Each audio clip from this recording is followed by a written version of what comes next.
Target CEO Brian Cornell just made a very shocking announcement about American consumers, and no, he's not saying that we're resilient. That kind of talk is best left reserved for people in the government. No, what he's saying is that consumers in the country are pulling back, and many of us are pulling way back just to save some money. They're managing that budget really carefully, and it's certainly pressuring discretionary spending. Meaning they're buying less stuff. They're buying less stuff, even within food and beverage. Again, we look at overall retail spending, just look at the top line, you say, all right, a really healthy consumer, and they are spending. But even in food and beverage categories, over the last few quarters, the units, the number of items they're buying, has been declining.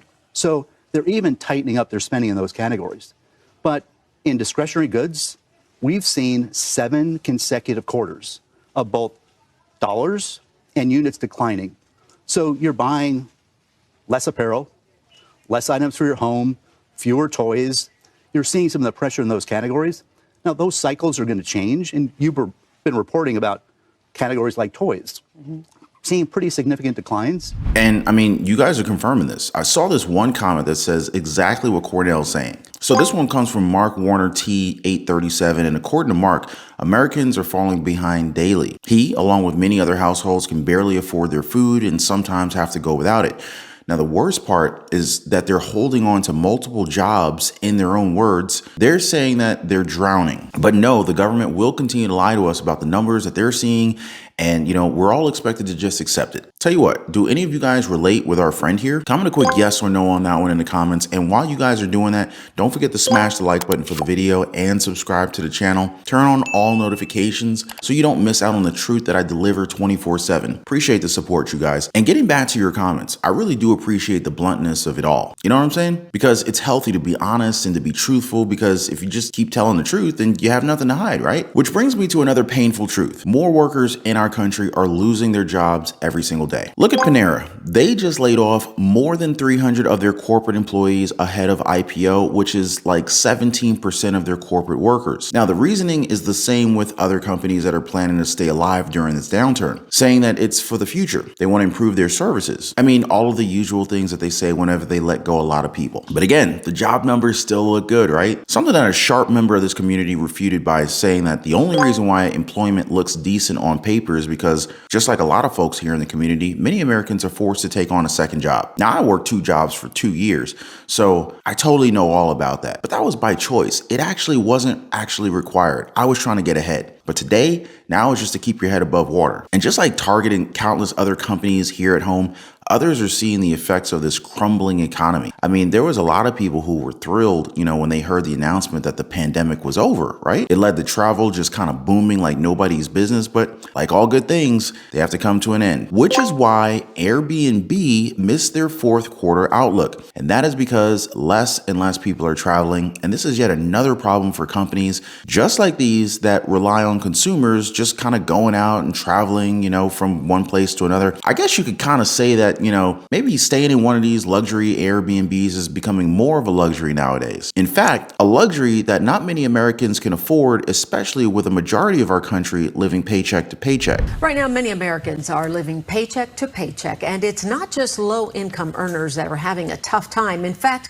more than 60% of U.S. consumers now struggle to make ends meet. 78% of people earning less than $50,000 annually are living paycheck to paycheck. And the same goes for 44% of people making over $100,000 annually. Well, what do you guys think about that? This lifestyle has kind of become, the norm of a lot of Americans. And the worst case scenario here is, what if the paychecks suddenly stop? I mean, like, we've seen layoffs in insane proportions throughout this year. It's kind of been nuts, right? What's telling us that it's all over? Well, this report also says that households are making tough choices, similar to what the CEO of Target was talking about earlier. It's also similar to this one comment from user, okay, I'm not going to be able to read that, but you guys can see it on your screen. So I'm just going to refer to them as B. So B says that they're stretching their income to a point where they're stopping to buy particular food, such as eggs, bread, and breakfast meats. If your local government officials ever found this channel, they would understand you guys a lot more. Because I know,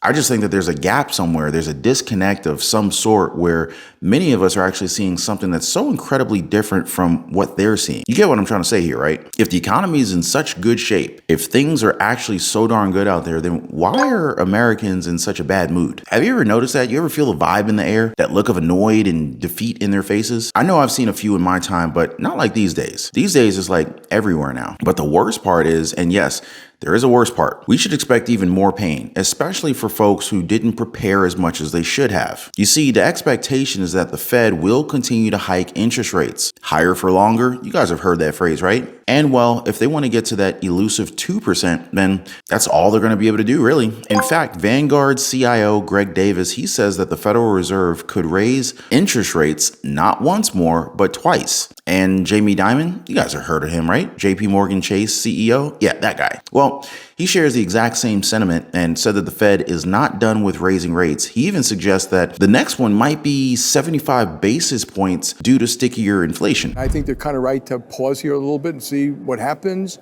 But I suspect that they may not be done. I think there's a chance that inflation is just a little stickier than people think, and the fiscal and monetary stimulus of the last several years is more than people think. Unemployment's very low.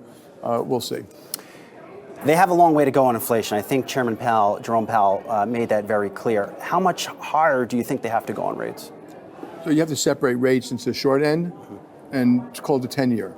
And on the short end, they are 5 3/8, whatever, maybe 25, 50, 75 more. And I'm not predicting that. I just think there's a higher chance than probably other people think. The 10-year is not set by them. So that went up. They influence it with words and stuff like that. But that's supply and demand of buyers of bonds from around the world. The supply is up dramatically, much more than people would have expected even a year ago. And QT is also increasing the supply of bonds out there. So is Japan, China, and some other prior buyers. So that I think there may be pressure in that 10-year rate to go up. Inflation stickier. It's not abnormal to have a 5.5% or 6% or even 7% 10-year rate. And I don't look at that as a prediction. I look at that as more like risk management. Don't rule it out when you look at how you manage your company, that rates can go a little bit higher. I should also point out the spreads are still very low. So credit spreads themselves can go up. So it could be a little bit of a double whammy for borrowers. This is going to be really bad news for small businesses and even consumers because it's just going to inflict even more pain on us, which is why I'm surprised to see, people who aren't part of this amazing community, by the way, spending like there's no tomorrow. Like, I know it looks like the world is ending or something like that, but if you don't understand how to control your expenses and your income, and instead, you have it control you, then you're probably spiraling down a world that starts to look a lot like debt. It's time to clean up, ladies and gentlemen. And the worst is now in front of us, so make sure you prepare however you can. By the way, I've left some helpful links for you guys down below. If you want to learn about some remote work opportunities or if you'd like to work from home, definitely check out the links in the description down below this video. And before I go, I just want to thank you guys so much for dropping a like for the videos. I'd love to hear your thoughts on today's updates. Thank you for subscribing, keep safe, and I'll see you on the next one. Take care.